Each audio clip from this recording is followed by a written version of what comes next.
folks. We are so excited to get this new season kicked off, and you are now joining us for Stories from Science. So I hope you've grabbed your cup of tea, coffee, whatever takes your fancy, and let's get started. And as we get started, I would love to introduce our guest today, and it's none other than Shay.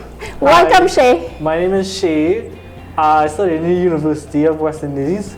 From a young age, I've been engrossed in the mysteries of science, which has led me here to Professor Hack. Excellent. So you can see the connection between us. Well, Shay is a student of science. He is actually one of my students at the University of the West Indies. So Shay, tell us your intrigue with science. My personal intrigues are in astrophysics in particular. I love to hear about a black hole in space. It's amazing to me. So I strive to one day be an astrophysicist. And that's why Shay is dear to my heart. So I'm glad I was able to infect you with that love for astronomy. And those of you that are not familiar with me, I'm a professional astronomer at the University of the West Indies, and nothing excites me more than the history of science, the stories from science, and all the awe and wonder in the universe all around us. So we're going to let you know what the season is all about. So this is Stories from Science, but we're going to follow a particular pattern. I will make a statement, and my guest, and today it is Shay, will try to decide if the statement, which refers to something in science, is true or false. So show us, do you have your cards which you will indicate? There you go, right? So you will get like 30 seconds. I'm going to win all of your You are. games. And it's no accident that the mug I got you is tic-tac-toe. Let's see how many you get right in a row. All right, so are you ready, Shay? Well, there's no time like now. I know. So folks, we're going to get started. All right. And it's all stories from science. And today's episode, however, is going to deal primarily with stories from medicine. Okay, so keep that and play along with us as we go. So let's go. If a doctor in opening an abscess shall kill the patient, his hands shall be cut off. Was this ever a law? 10 seconds. That's a very weird question, but I'll say false. That's not a law, and was never a law. All right, so Shay says it's false. So let's get into the story, and you, our audience, and Shay will decide, was it true or false? So this statement, let me read it back to you.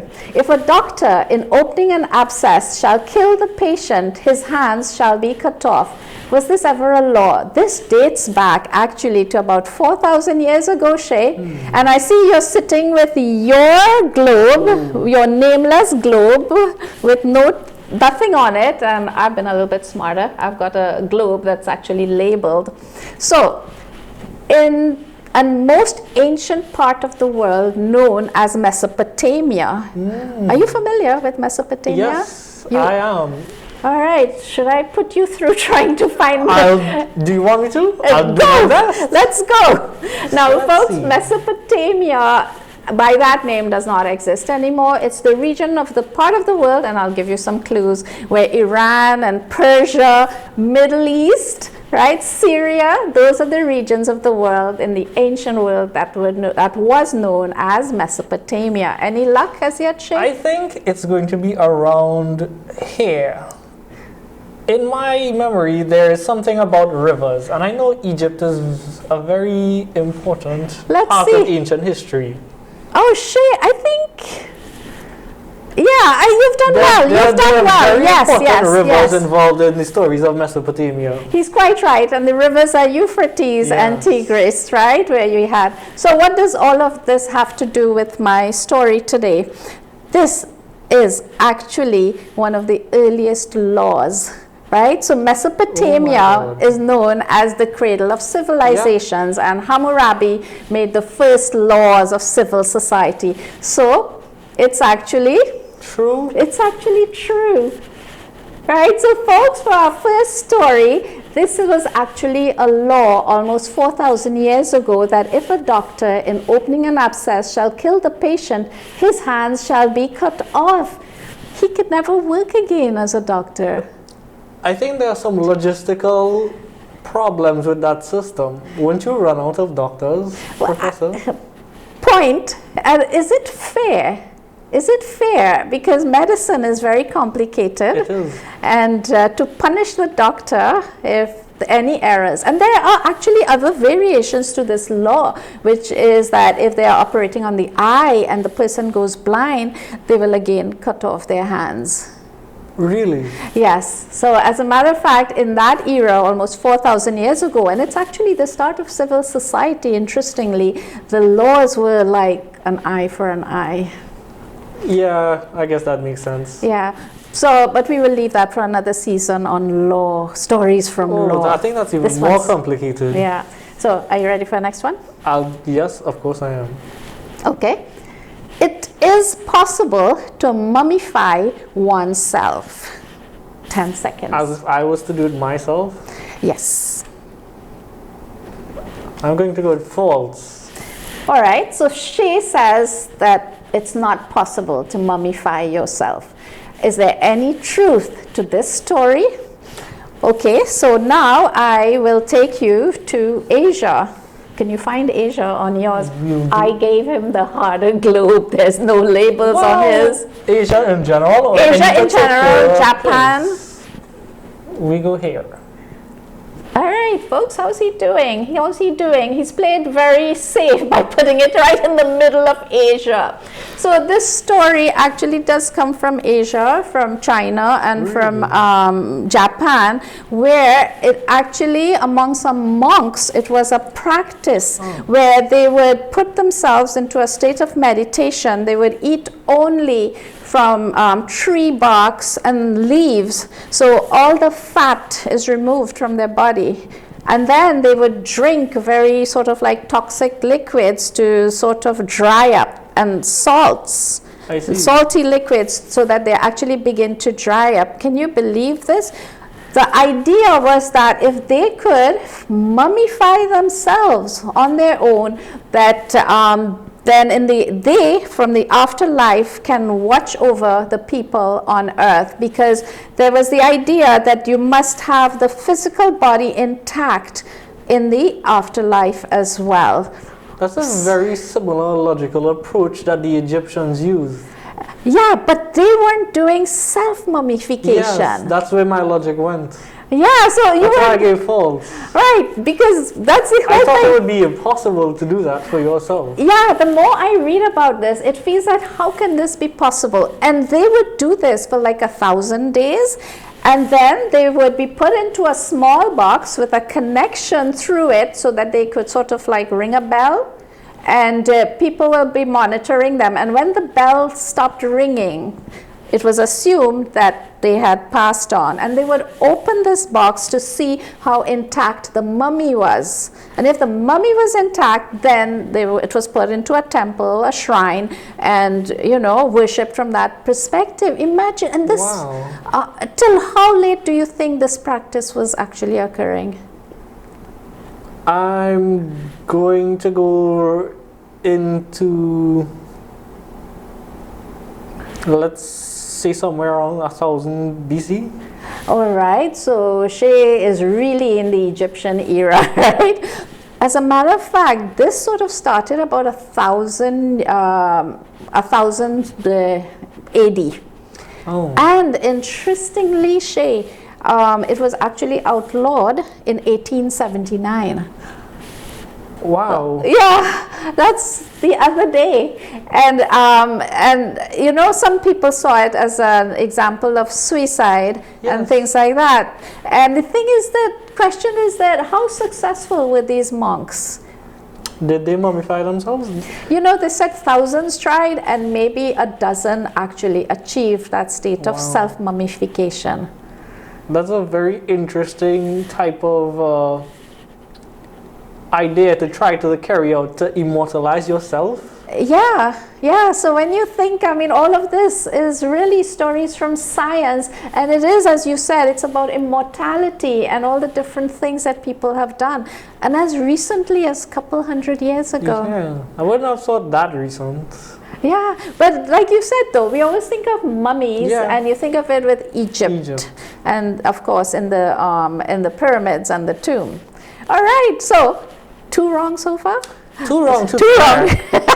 Right, a point. Right, 2 wrong there, 2 correct there. All right. So keeping on the theme of mummies, right? Not mummies as in parents, but ancient wrapped up mummies. Is the curse? The curse of the mummy is real. Is that true or false? I know this one. This is true. All right. So she says that the curse of the mummy is real. So let's get into that story. In the 1900s and so on, when they started to actually open up the tombs of the pharaohs, right? And there was a lot going on. And one of the things that people started to realize is that people, whoever opened a tomb, and especially with King Tut, they died. Yeah. And that's what refers to the curse of the mummy. And there were some actual curses. I've written down one for you. It was written on some of the tombs. You want to hear? Okay, so okay, you know. I'm ready for it. Okay, right? Because you said, okay, so you said that the curse of the mummy was real, yes, right? So here's one. Cursed be those who disturb the rest of the Pharaoh. They that shall break the seal of this tomb shall meet death by disease no doctor can diagnose. Now that's a really sad note, right? So from analysis, it actually turns out that the curse of the mummy is actually not real. What? I think I need to get a bell. Okay, It's actually false. Some of the scientific aspects of it is that ancient microbes that our systems were not accustomed to infected people. And some of it is what you'll call confirmation bias. They expected, because people, like 50-something people entered these tombs, and of them about 6 died. So, yeah? So what you're saying is I'm correct, just I'm not in the statistical margin of correct. All right, we'll give you points there, and this is a good point to break at. And folks, we will be right back after this break.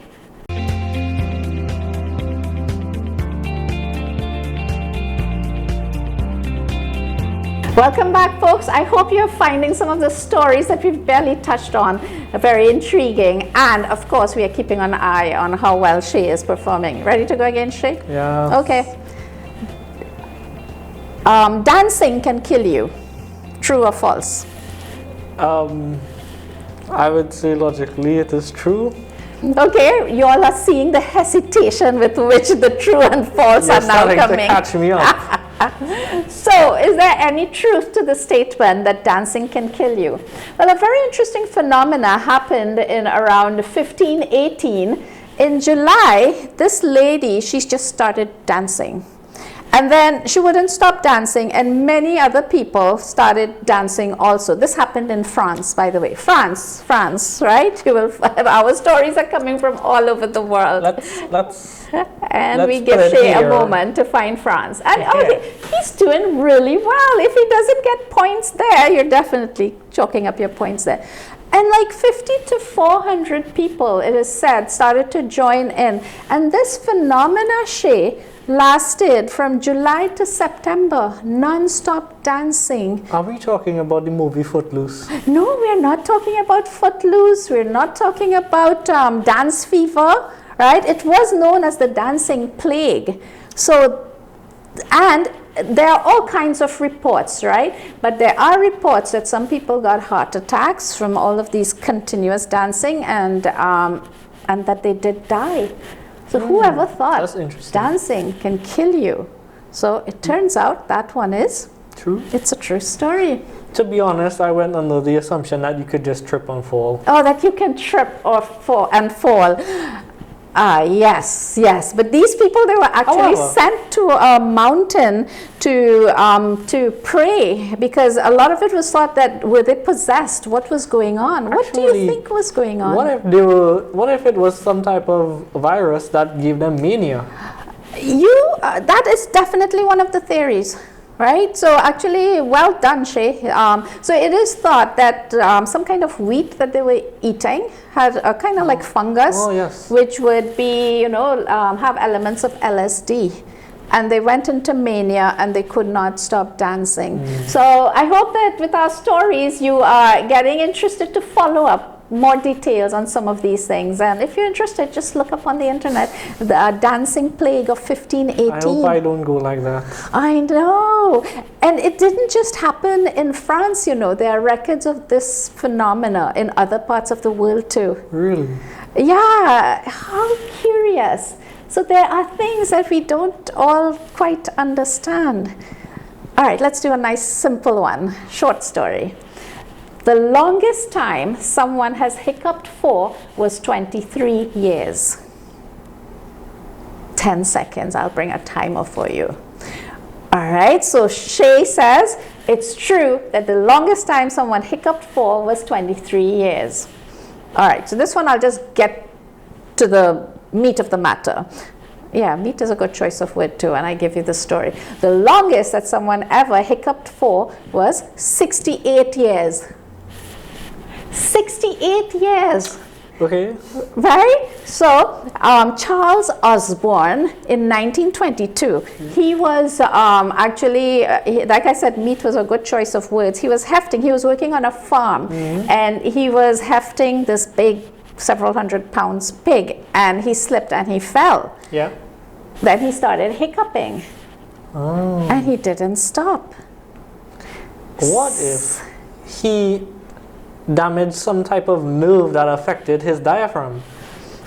So he went from doctors to clinics all over the world. He was quite a sensation. As a matter of fact, he is in the Guinness Book of World Records, and he would receive thousands of letters with people suggesting how he could get rid of his hiccups, and what are the theories? What happened here?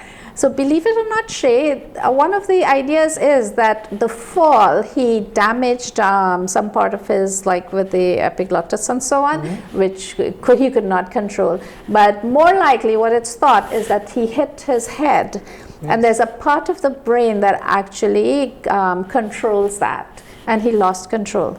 But you know what's an interesting end to this story? So when I say he hiccuped for 68 years, does that mean that he died at the end of the 68 years? Not necessarily. What do you think happened? In my head, I hope he cured his hiccups. That sounds like torment. He did say that. He said he would do anything. He would give anything to have those hiccups go away. I mean, he underwent training so that he would hiccup silently, right? And in all of this, he was married twice, had 8 children, and he was an amazing gentleman. And then one fine day, he got up and the hiccups were gone. Really? And about 7 months, a little bit under a year later, he actually passed away. At least he got some time in peace. Yeah, he got a few months without it. So all of us are familiar with hiccuping, and we never give it too much thought, right? So what do you do if you get a hiccup? Well, it's usually affected by spicy things for me. Okay. I usually just pray until it goes away, to You be honest. pray until... No, I just hope it goes away. Okay, you're hoping it goes away. Nothing works for me. Okay, because there are all of these things. One of the things we hear is that if you scare someone... Actually, there is one thing that does work for me. Sweet things. For a hiccup? Yes. I read somewhere that it helps relax your diaphragm when you eat sweet things. Okay, all right. So we need to check if that story is true or not, because we do. I am pretty much, you can think of as a historian of science, but I'm not a medical doctor, so we got to check up on that one.